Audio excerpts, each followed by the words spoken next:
Olá, queridos alunos. Nessa semana, vocês estarão recebendo as atividades de ciências. Essas atividades são referentes à aula do Centro de Mídias dos dias 11 e 12 do 5. Então, junto com essa atividade, vocês também estarão recebendo um resumo, que é uma retomada de conteúdo. Nessa retomada, eu vou estar falando novamente um pouquinho sobre átomo, um pouquinho sobre molécula, e nós vamos falar também um pouquinho sobre substâncias. Então, vamos lá. Então, eu tenho aqui um exemplo, né, ó. Um resuminho de substâncias simples e compostas. Junto com esse resumo, eu tenho aqui também átomos e moléculas para a gente estar conversando, falando um pouquinho. Substâncias simples e compostas. Então, nós vamos ter aqui substâncias simples. Nós vamos ter aqui o gás nobre formando uma substância, até porque ele não se liga com nenhum outro elemento químico. Tá? Então, como que a gente vai diferenciar átomos de moléculas? Então, quando a gente fala de átomo, a gente está falando dos elementos químicos isolados, né? Então, o átomo de carbono, o átomo de oxigênio, átomo de hidrogênio. Esses átomos, eles podem ligar entre si e formar molécula. Por exemplo, o gás nitrogênio que eu vejo aqui, ó, N2. Então, dois nitrogênios juntos, ligados, formando uma molécula. O gás ozônio, né? O que seria o gás ozônio? 3 oxigênios juntinhos ligados, formando uma molécula.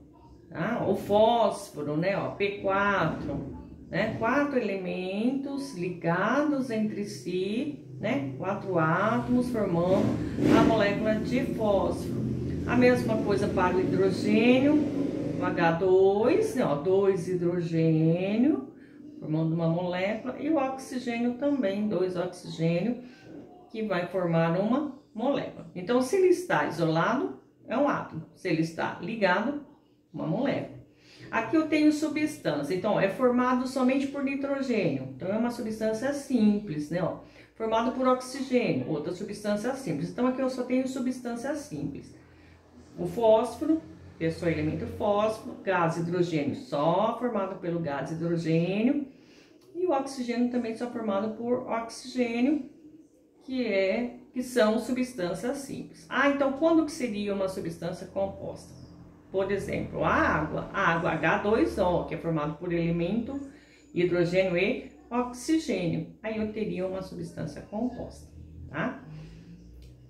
Agora, nós vamos retomar um pouquinho a lei da conservação da massa, que é a lei de Lavoisier, que vocês já fizeram algumas atividades, né? Mas também foi falado na aula do dia 12, né? Sobre a lei da conservação das massas.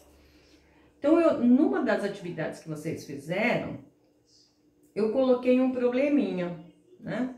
Então, ó, se colocarmos 65 gramas de zinco, tá aqui, ó, zinco, 65 gramas, dentro de um vidro contendo 98 gramas de ácido sulfúrico, tá aqui, ó, 98 gramas de ácido sulfúrico. E em seguida fecharmos o vidro. Essa informação ela é muito importante, né? Ó, fecharmos o vidro, para que nenhuma substância escape, ela se solta, né? Ela evapora. Ocorrerá uma reação química entre as duas substâncias e haverá a formação de sulfato de zinco e desprendimento de hidrogênio.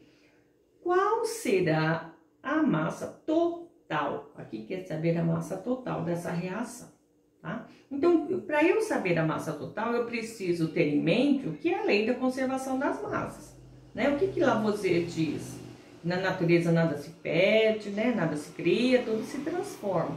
Então, o zinco mais o ácido, né? Ó, o zinco mais o ácido sulfúrico vai formar uma substância, que é o sulfato de zinco, mais, e aqui não está, mas é mais o hidrogênio, né?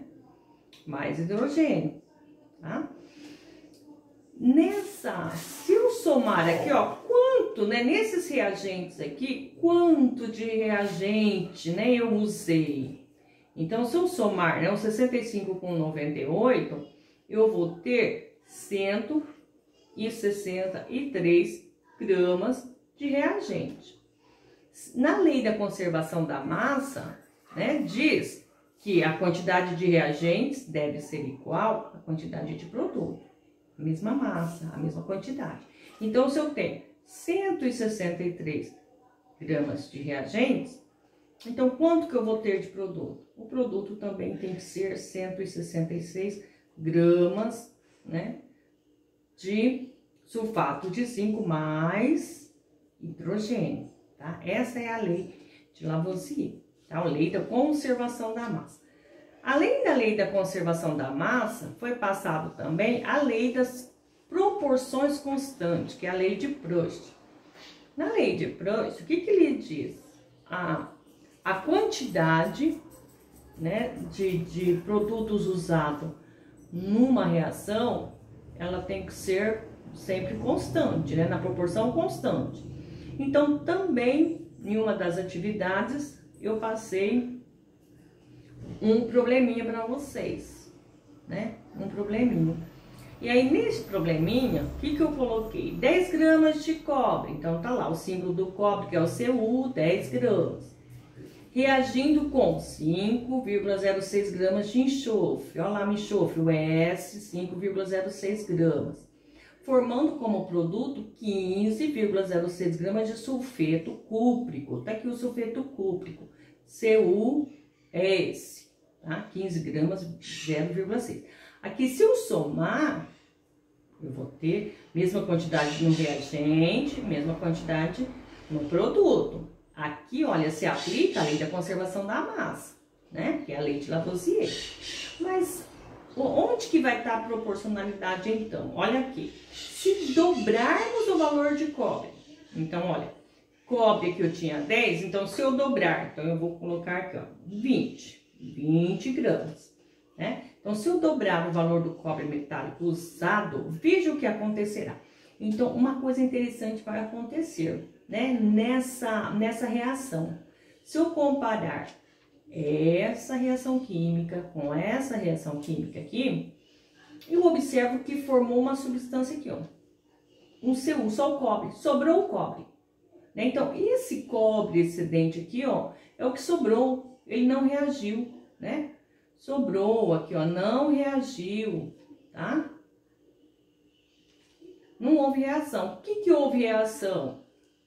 O cobre com o enxofre formando o sulfeto cúprico. Mas aqui, se eu somar, eu vou ter 25 no reagente. Mais 15 aqui. Então, o que sobrou? Qual a quantidade aqui? 10 gramas. 10 gramas foi a quantidade aqui, ó, que não reagiu. Foi exatamente a quantidade que eu adicionei a mais de cobre. Por que isso aconteceu? Porque eu também não aumentei a quantidade de enxofre. Então, para que todos sofressem reação e não sobrasse nenhuma substância, eu teria que aumentar também o enxofre.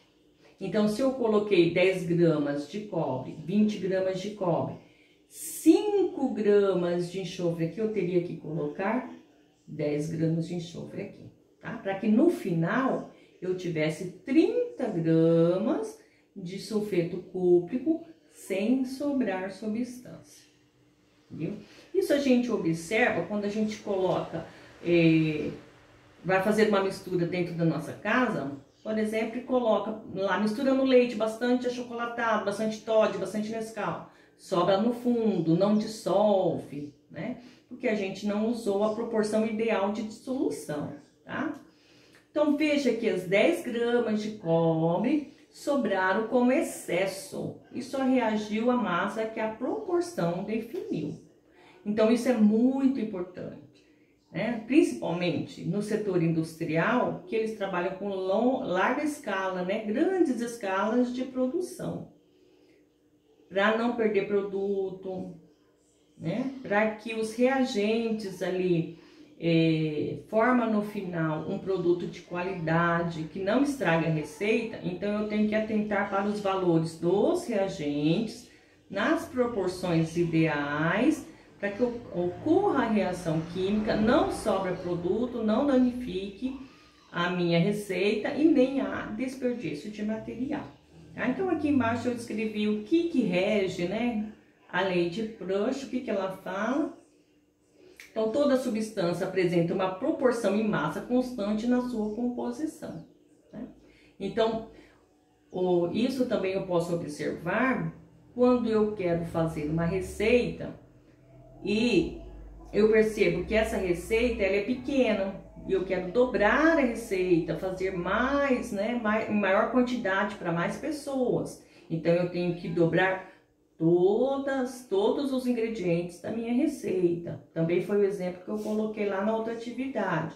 Então, se eu uso 3 ovos para fazer um bolo, né? Se eu quero fazer 2 bolos, eu vou usar 6 ovos, né? Então, ó, proporção constante. Ah, mas se eu quero 3 receitas, então, ó, eu dobrei, eu vou triplicar para 3 receitas. Então, uma receita, 2 receitas e 3 receitas, tá? Então, a proporção, ela é constante, certo? Espero que vocês tenham entendido. Qualquer dúvida, vocês continuam perguntando, tá? Um abraço.